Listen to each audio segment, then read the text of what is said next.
На окраине города, где небоскребы терялись за горизонтом, а жизнь для бедных проходила на уровне выживания, 12-летняя девочка по имени Лина тихо шла по узкой улице. В ее руках был старый мешок, в который она собирала пустые бутылки и ржавые банки. Все, что можно было сдать за пару рублей.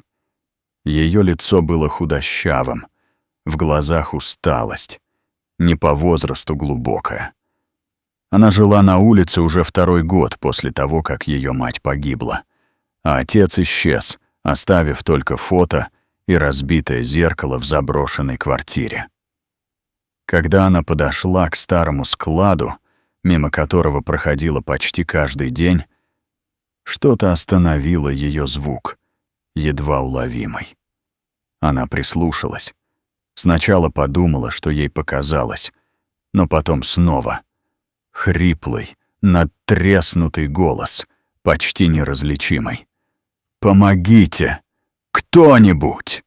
Ее сердце забилось чаще. Она осторожно вошла в полутемное пространство между бетонными плитами и ржавыми металлическими листами. Под грудой мусора, обломков и земли она заметила движение. Пальцы. Человеческая рука. «Кто здесь?» — крикнула она, сдерживая страх. Здесь донесся шепот. «Я здесь?» И она бросилась к завалу. Сначала руками откидывала щепки и мусор, затем тяжелые доски и куски кирпичей. Кровь текла с ладоней, ногти ломались, но она не останавливалась. Все, что она видела, — это бледное лицо мужчины, частично засыпанное землей, и его губы, еле шевелящиеся в попытке не потерять сознание. Он посмотрел на нее мутным взглядом. «Не дай мне умереть». Она кивнула и, задыхаясь, прошептала: «Я не дам, я обещаю». Лина понимала, что одна она не справится. Мужчина был частично засыпан землей и строительным мусором. Явно кто-то хотел, чтобы его никто не нашел, но его дыхание становилось все более прерывистым, а глаза то закрывались, то вновь распахивались в панике. «Подожди, я скоро вернусь», — прошептала Лина и побежала прочь, что есть сил. Она мчалась по улицам, расталкивая прохожих. Никто не останавливался. Никто не спрашивал, почему у нее окровавлены руки и испуганные глаза. Все были заняты собой. Только у аптеки она столкнулась с пожилым мужчиной, местным фельдшером по имени Борис Петрович, которого раньше часто видела во дворе. Он, заметив ее, схватил за плечо. «Лина, что случилось?» «Там, мужчина, под плитами. Он живой. Помогите». Он сразу понял, что это не игра. Быстро схватил сумку с аптечкой, крикнул кому-то из прохожих, чтобы вызвали скорую, и вместе с девочкой побежал к старому складу. Лина снова бежала первой, указывая путь, едва не падая от усталости, но не останавливаясь. Когда они добрались до места, Борис Петрович сразу же опустился на колени и начал осматривать мужчину. Его лицо стало серьезным. «Это Николай Громов?» — прошептал он, узнав в пострадавшем знаменитого миллиардера, который исчез несколько дней назад при странных обстоятельствах. Он приложил пальцы к шее. Пульс был слабым, но был он еще жив. «Эта девочка спасла его!» — крикнул он, когда подошли медики. Лину оттолкнули в сторону, но она продолжала смотреть. Она все еще слышала. его голос.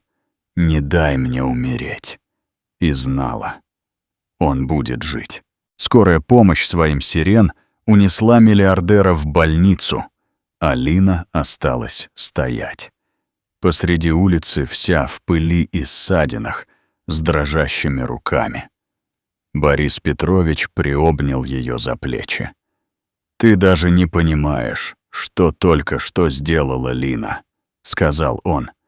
И в его голосе звучало искреннее восхищение. Она лишь покачала головой. Ей было неважно, кто он, как его зовут и сколько у него денег.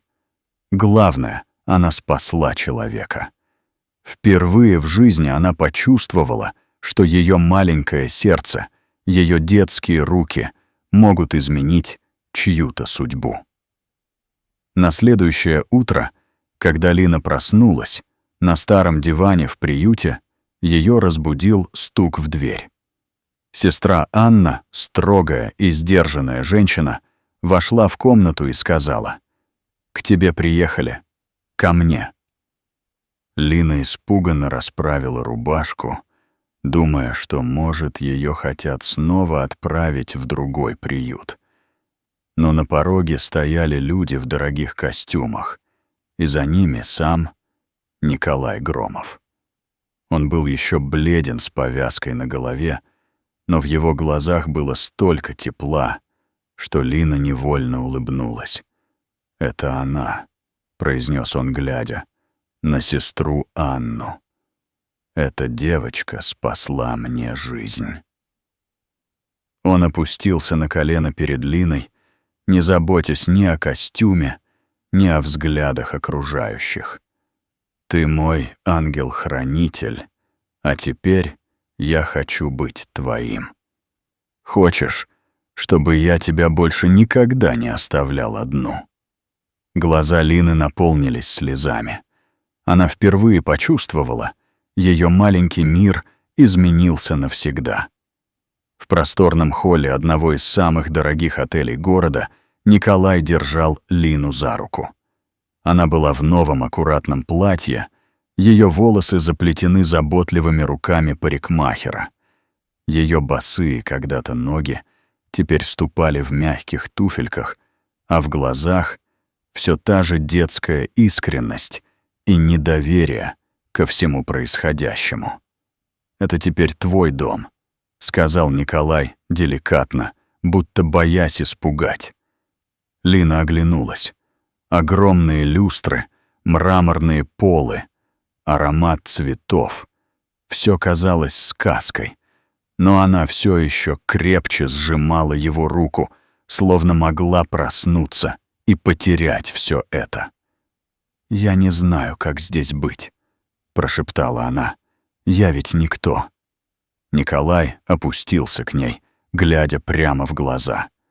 «Ты — человек, который спас мне жизнь, и это больше, чем кто-либо из тех, кто когда-либо был рядом со мной». Он повел ее в комнату, специально подготовленную детскую, полную книг, игрушек и теплого света. Лина осторожно подошла к кровати, села и обняла мягкую игрушку. «Мне здесь можно остаться, насколько захочешь, и даже дольше», — с улыбкой ответил он. С этого дня у Лины началась новая жизнь.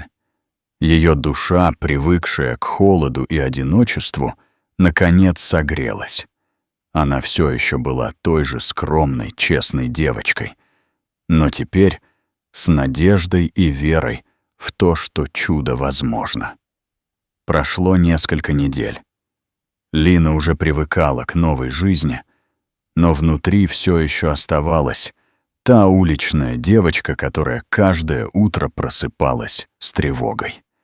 Несмотря на заботу Николая, ей было трудно поверить, что все это не сон. Однажды утром Николай отвез ее в частную школу, где его знакомые, преподаватели, уже ждали.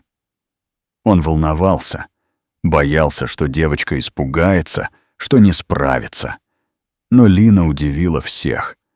На первом же уроке она читала быстрее всех в классе. Ее глаза горели, когда она решала задачки, и преподаватели переглядывались.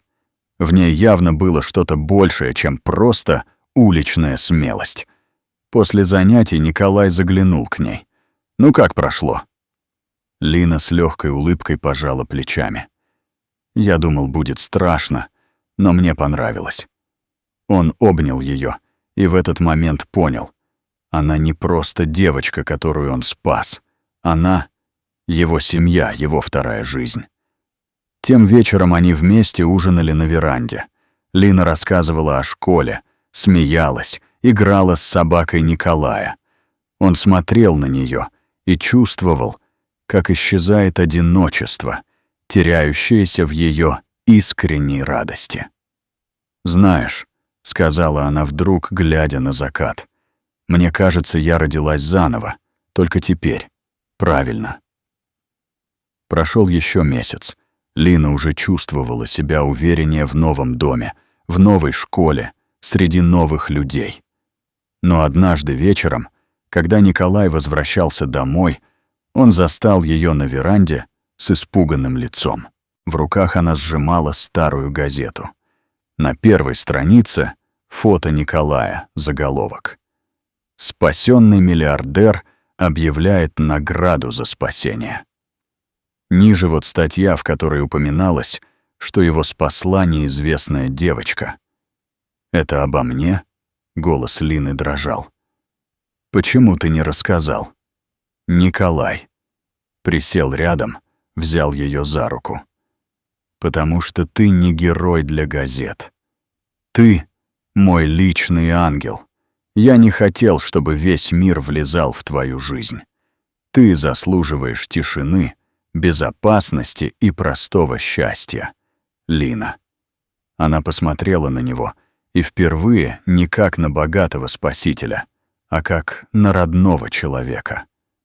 «Но они должны знать», — тихо произнесла она, — «не про меня, а про то, что даже бедная девочка может изменить чью-то судьбу. Ведь я просто услышала голос и не прошла мимо». Николай кивнул. Он понял. Лина взрослеет. В ее глазах уже был свет не уличного страха, а настоящей силы. «Хорошо», — сказал он. «Если ты готова, мы расскажем миру. Но помни, для меня ты всегда будешь больше, чем просто спаситель». Лина улыбнулась. В ее взгляде — гордость. В ее сердце — мир. Пару дней спустя Николай организовал небольшую встречу в своем доме, пригласив близких друзей и нескольких журналистов. Он хотел официально поблагодарить Лину и рассказать о ее невероятном поступке. Но прежде всего дать ей возможность самой высказать свое мнение. Когда гости собрались, Николай поднялся на небольшую сцену и произнес речь.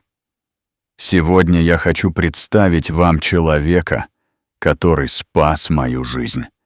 Это не просто девочка, это настоящая героиня, чей смелый поступок изменил все для меня».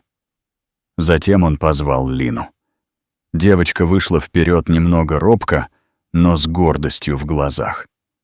Она посмотрела на всех присутствующих и тихо, но уверенно сказала: «Я просто не могла пройти мимо.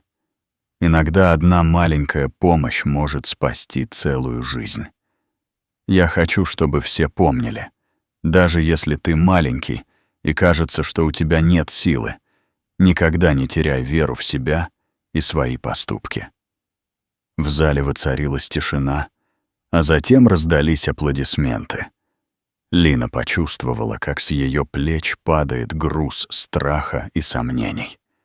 В этот момент она поняла, ее жизнь только начинается, и теперь она сможет идти по своему пути с поднятой головой.